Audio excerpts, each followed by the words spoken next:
దాన్ని ఒక్కటి సార్, ఇంతకుముందుకు మీరు గోల్డ్ విషయం ఒకసారి ప్రస్తావించారు.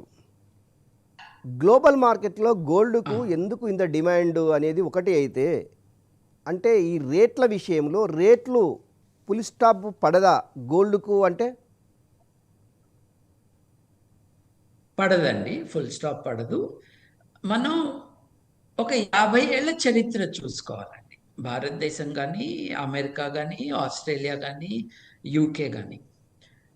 50 ఏళ్లలో మీరు రియల్ ఎస్టేట్‌లో పెడితే మీకు రిటర్న్స్ ఎన్నొచ్చినాయి?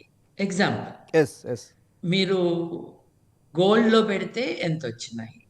స్టాక్ మార్కెట్‌లో పెడితే మీకెన్ని రిటర్న్స్ వచ్చినాయి?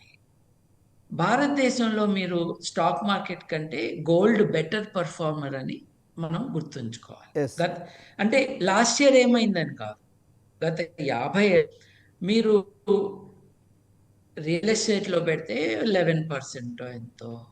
మీరు స్టాక్‌లో పెడితే దానికంటే కొంచెం ఎక్కువ. మీరు వెండిలో పెడితే 12%.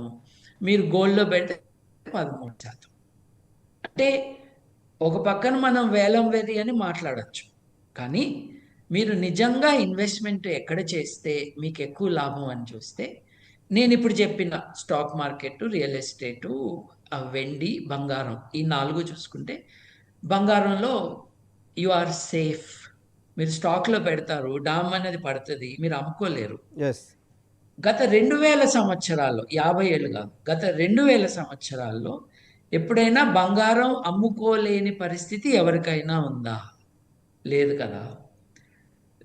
ఒక 70 ఏళ్ల క్రితం వరకు కరెన్సీ బేసే గోల్డ్. యెస్.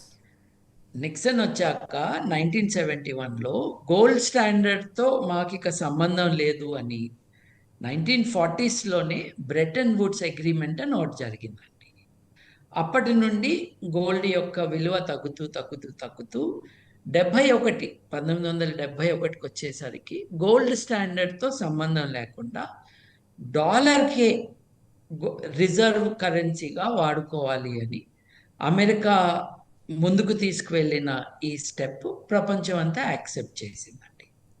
అప్పటి నుండే డాలర్‌కి విలువ చాలా ఎక్కువ పెరిగింది. సో, లాంగ్ టర్మ్ చూసుకుంటే అన్ని నాగరికతల్లో కూడా సో, 50 ఏళ్ళు కాదు 2000 సంవత్సరాల నుంచి అన్ని నాగరికతల్లో బంగారానికి ఉన్న విలువ మిగతా వాటికి లేదండి. ఇప్పుడు నేనిందాక చెప్పాను గదా! డాలర్ విలువ తగ్గిపోతుంది అని. Sir, sir. ఇంకొకటి అమెరికాకి ఇన్ని అప్పులున్నాయి. నిజంగా శ్రీలంక పరిస్థితి ఏంటో, అమెరికా పరిస్థితి కూడా అంతే. కాకపోతే అమెరికా తన నోట్లు తను ప్రింట్ చేసుకుంటుంది. శ్రీలంక డాలర్‌లు ప్రింట్ చేయలేదు. యెస్. అదొక్కటే తేడా.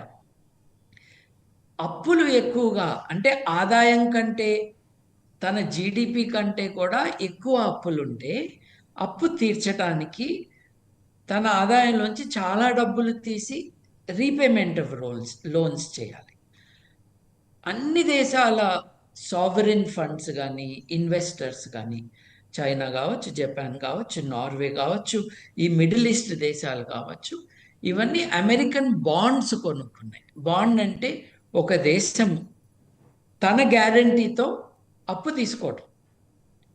ఇంకొకళ్ళ దగ్గర నుంచి అప్పు తీసుకోవటం. Bonds yes. అంటే అంతే అవును. ప్రాక్టికల్‌గా. ఈ అప్పు తీరుస్తదో లేదో దివాలా ఎకానమీ లాగా ఉంది అనుకుని మెల్లమెల్లగా ఒకేసారి అమ్మితే విలువ పడిపోతది కాబట్టి మెల్లమెల్లగా చైనా, కెనడా, జపాన్ దేశాలు వాళ్ళ బాండ్స్‌ని వదిలించుకుంటున్నాయండి. సార్. వదిలించుకున్న డబ్బులు ఎక్కడ పెట్టాలి అనంటే అవన్నీ గోల్డ్‌లో పెడుతున్నాయి. ఇప్పుడు అమెరికాకి కొంత ప్రొటెక్షన్ ఏంటంటే ఇదొక ఇంట్రెస్టింగ్ స్టాటిస్టిక్ అండి. సార్. చూడండి. అమెరికాలో అమెరికన్ బ్యాంక్ మనం రిజర్వ్ బ్యాంక్ ఆఫ్ ఇండియా అన్నట్టుగా అక్కడ ఫెడరల్ రిజర్వ్ ఉంది కదా! వాళ్ళకి 8,000 దాదాపు 8,500 మెట్రిక్ టన్నుల గోల్డ్ ఉందండి. అంటే వాళ్ళ వాళ్ళకి అంత నిలువ ఉంది గవర్నమెంట్ దగ్గర. ఫెడరల్ రిజర్వ్ దగ్గర. సార్.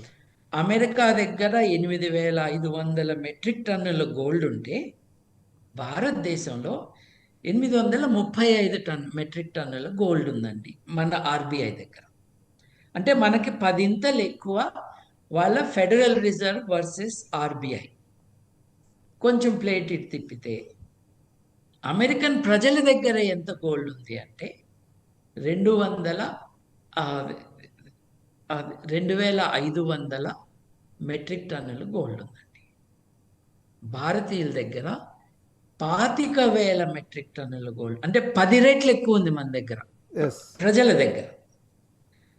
అది ఎంత డబ్బు అంటే, విలువల్లో చూసుకుంటే భారత ప్రజల దగ్గర ఉన్న 25,000 మెట్రిక్ టన్నుల గోల్డ్, ఇది ప్రభుత్వానికి అవైలబుల్ కాదు.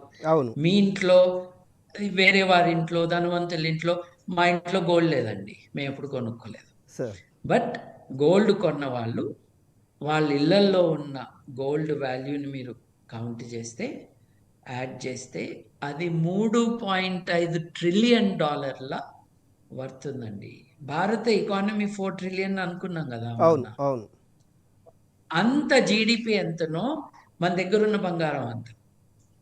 గత 10 నెలల్లో నేను కన్జర్వేటివ్గా 50% కంటే పెరిగిందన్నాను. 64% పెరిగింది గోల్డ్ విలువ.